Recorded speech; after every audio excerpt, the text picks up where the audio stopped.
Hello everyone, welcome back. Study ম্যাথমেটিক্সে প্রত্যেকে স্বাগত জানিয়ে ক্লাস 9 থেকে আমরা চ্যাপ্টার 15 পেজ নাম্বার 213 অর্থাৎ 213 পেজের ভিডিও পার্ট নাম্বার আজকে 13 করব, অর্থাৎ 13 নম্বর ভিডিও করব ত্রিভুজ ও চতুর্ভুজের পরিসীমা ও ক্ষেত্রফল সংক্রান্ত চ্যাপ্টার থেকে। লাস্ট ভিডিওতে আমরা 26 দাগেরটা করেছি, আজকে আমরা 27 দাগেরটা নেব।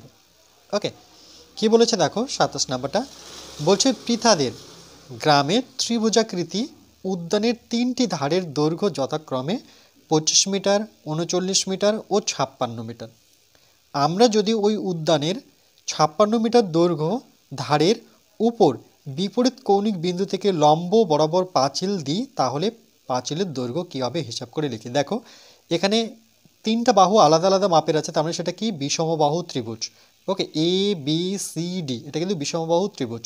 তাহলে প্রথমে এটা কত 25 মিটার, তাহলে এইটুকু হচ্ছে 25 মিটার, তারপরে এটা হচ্ছে 39 মিটার, আর সব থেকে বড়টা আমরা নিচে নিব অর্থাৎ 56 মিটার। মনে রাখতে পারো এদিকে কম, তার থেকে একটু বেশি, তার থেকে সবার থেকে বেশিটা আমরা নিচে নেব, এভাবে মনে রাখলে বেটার। এবার দেখো এখানে কি বলেছে, আমরা যদি ওই উদ্যানের এই উদ্যানটার 56 মিটার দৈর্ঘ্য, 56 মিটার দৈর্ঘ্য কোনটা বিসি, এর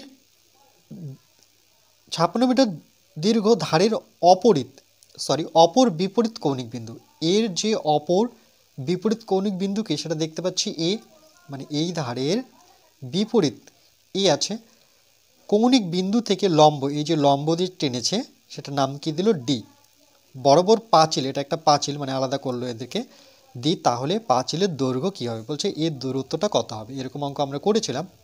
তাহলে এখানে কি ধরবো, ধরি ত্রিভুজ এ বি সি হলো পৃথাদের ত্রিভুজাকৃতি মাঠ, যেখানে এ বি কত 25 মিটার, এসি কত 39 মিটার, আর বিসি কত 56 মিটার। এর সাথে আমরা আরেকটা এখানে অ্যাড করব, যে এটাকে আমরা এ ধরে নেব স্মল লেটারে, তাহলে এটাকে ধরে নেব আমরা স্মল লেটারের বি, আর এটাকে ধরে নেব স্মল লেটারের সি, এতে সুবিধা হবে। ওকে, তাহলে এটাকে ধরে নিলাম এ, এটা হচ্ছে আমার বি, আর এটা হচ্ছে আমার সি।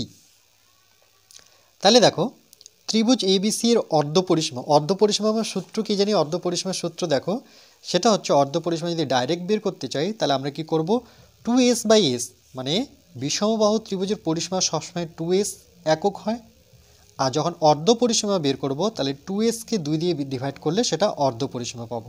বা এভাবে মনে রাখতে পারি, s = a + b, মানে বাহু 3টার যোগফল বাই 2 দিলে সেটা অর্ধপরিসীমা পাবো। তাহলে এই সূত্রটা অ্যাপ্লাই করি। ওকে, তাহলে আমরা এখানে লিখব যে s = অর্ধপরিসীমা বের করছি, বাহু 3টার যোগফল a b c বাই 2।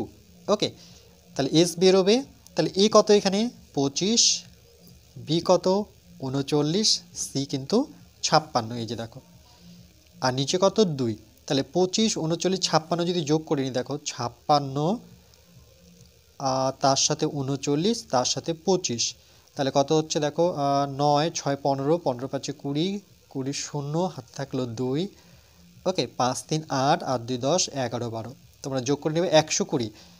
তাহলে এখানে দেখো আমি এখানেই করছি, জায়গা যেহেতু কম, 120/2, 2 দিয়ে যদি কাটাকাটি করি তাহলে 6 দুগুণে 12, তাহলে কত পেলাম 60। তাহলে s = কত 60। তাহলে অর্ধপরিসীমা s এখানে আমি লিখে দিচ্ছি তোমাদের সুবিধার্থের জন্য, সেটা কত হবে 60 মিটার। নিজে হিসাব করি সেটা করে দিলাম। তাহলে ত্রিভুজ এবিসি এর ক্ষেত্রফল কত, আমরা বিষমবাহু ত্রিভুজের ক্ষেত্রফলের সূত্র কি জানি, এটা মনে রাখবো। বিষমবাহু ত্রিভুজের ক্ষেত্রফল হচ্ছে √ নেব s, অর্থাৎ অর্ধপরিসীমা s × s - a × s - b × s - c, এভাবে কিন্তু আমরা মনে রাখবো। ওকে, তাহলে এখানে সূত্রটা যদি আমি এখানে লিখে দিই ছোট করে, যে সূত্রটা এরকম ছিল, √ s × s - a s - b s - c। ওকে, এবার দেখো s কত 60 ইন্টু আবার s মাইনাস এ কত 25, এই যে দেখো এখানে লিখে দিয়েছি, 25-কে এ করে দিয়েছি, আবার s - b, তাহলে b কত 39, s - c কত 56 বসালাম। এবার দেখো এখানে 60 থেকে 25 বিয়োগ করব, সেখান থেকে কত পাবো, তাহলে এই লাইনগুলো করে দেওয়া নেই, এই লাইনগুলো আমি নিয়ে নিচ্ছি এখান থেকে। ওকে, জায়গা যেহেতু আছে, তাহলে 60 থাকলো আমার বাইরে, ইন্টু 60 থেকে 25 বিয়োগ করে দেখো, 10 থেকে 5 বিয়োগ করলে 5 হবে, 10 থেকে 5 বিয়োগ করলে 5, তাহলে এখানে হাতের 1 আসবে, এটা 3 হয়ে যাবে, তাহলে 6 থেকে 3 বিয়োগ করলে কিন্তু 3 হবে। এটা হলো 60 থেকে 39, তাহলে 10 থেকে 9 বিয়োগ করলে 1, এটাকে যেহেতু 10 ধরেছি তাহলে এটাকে 4 ধরতে হবে, 4 থেকে 6 বিয়োগ করলে 2। ঠিক একইভাবে 10 থেকে 6 বিয়োগ করলে 4, এটাকে 6 ধরতে হবে, অর্থাৎ এটা 4ই হবে, তাই না? 60 থেকে 56 বিয়োগ করলে 4। এবার এখান থেকে কী করে বের করব? 420। দেখো এই প্রত্যেকটা সংখ্যা কিন্তু এই ক্ষেত্রে আমাকে ভাঙতে হবে। যেমন 60কে যদি ভাঙি, 3 দিয়ে ভেঙে নিই, 3 দুগুণে 6, 20।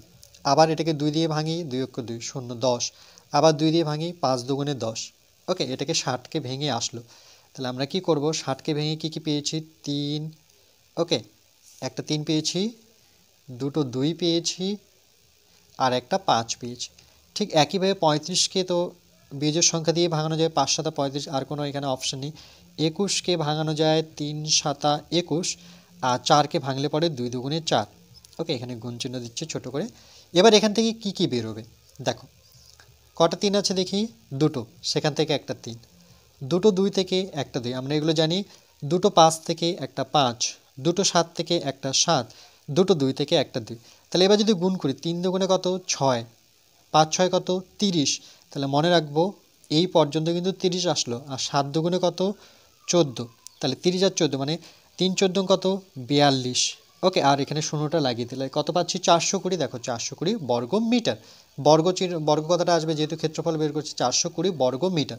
এবার ধরি এই যে আমরা বিপরীত বাহু থেকে তার শীর্ষবিন্দুর যে লম্ব টেনেছে, মানে অর্থাৎ এই কথাটা 56 মিটার দীর্ঘ ধারের উপর বিপরীত কৌণিক বিন্দু থেকে যখন টেনেছে, তাহলে এটাকে আমরা এইচ অর্থাৎ এইচ ধরে নিলাম। তার জন্য বলেছে এডি কার উপরে লম্ব? এডি কার উপরে লম্ব হয়ে আছে? বিসির উপরে। ওকে, তাহলে এডিকে কত ধরলো? এইচ ধরলো। এইচ ফর উচ্চতা বা হাইট বলতে পারি। তাহলে ত্রিভুজ এবিসি এর ক্ষেত্রফল কি? আমরা আরেকটা সূত্র জানি যে হাফ ইন্টু ভূমি ইন্টু উচ্চতা। ওকে, এটাও কিন্তু ত্রিভুজের ক্ষেত্রফল। তাহলে এখানে বিসি অবশ্যই ভূমি, কেন কি বিসির উপরে এডি লম্ব হয়ে আছে, তাহলে এখানে বিসি বসাবো। আর উচ্চতা কত? এডি, এডির জায়গায় ডাইরেক্ট কি বসিয়ে দিয়েছে? এইচ বসিয়ে দিয়েছে, বর্গ মিটার। এটারও একক আসবে বর্গ মিটার। বিসির জায়গায় কত বসাবো? বিসির জায়গায় আমরা 56 বসাবো। ওকে, ইন্টু কত বসাবো? এইচ বসাবো। ওকে, এইচ যেহেতু বের করব, তাহলে 2 দিয়ে যদি কাটাকাটি করি, দেখো 2 দুগুণে 4, 1 পড়ে থাকলো, 8 দুগুণে 16, তাহলে কত আসছে? 28 এইচ বর্গ মিটার। এটাও বর্গ মিটার, এটাও ক্ষেত্রফল। আর একটু আগেই ক্ষেত্রফল বের করেছে এবিসি ত্রিভুজের ক্ষেত্রফল, সেটা কত? 420, মানে এই টোটাল ত্রিভুজটার ক্ষেত্রফল আর এটাকে মধ্যমা রেখে এর যে ত্রিভুজের ক্ষেত্রফল, দুটো ক্ষেত্রফলকে আমরা শর্তানুসারে সমান করলাম। 28 এইচ ইকুয়াল টু 420। এবার 28টা কোথায় আসবে? 420 নিচে আসবে, তাহলে এইচ বের করতে পারবো আমরা। তাহলে কি করবে? এই 28 দিয়ে 420কে ভাগ করতে পারি, নতুবা কাটাকাটি করতে পারি। ওকে, তো ভাগই করো, কেন 28 দুগুণে তো বেশি হয়ে যাবে। তাহলে 28কে যদি 28 নিয়ে নিই, তাহলে দেখো এটা 8, এটা 12, তাহলে 8 9 10 11 12, 4, এখানে হাতের 1, এটা 3, তাহলে 3 হয়ে যাবে, তাহলে এখানে 1 14। ওকে, আর এখানে 0। এবার 28কে কত দিয়ে গুণ করলে আমরা 140 পাবো? তাহলে 28কে যদি 5 দিয়ে গুণ করি, 5টা 40, 0 হাত থাকলে 4, 5 10, 10 4 14, তাহলে দেখো মিলে গেল।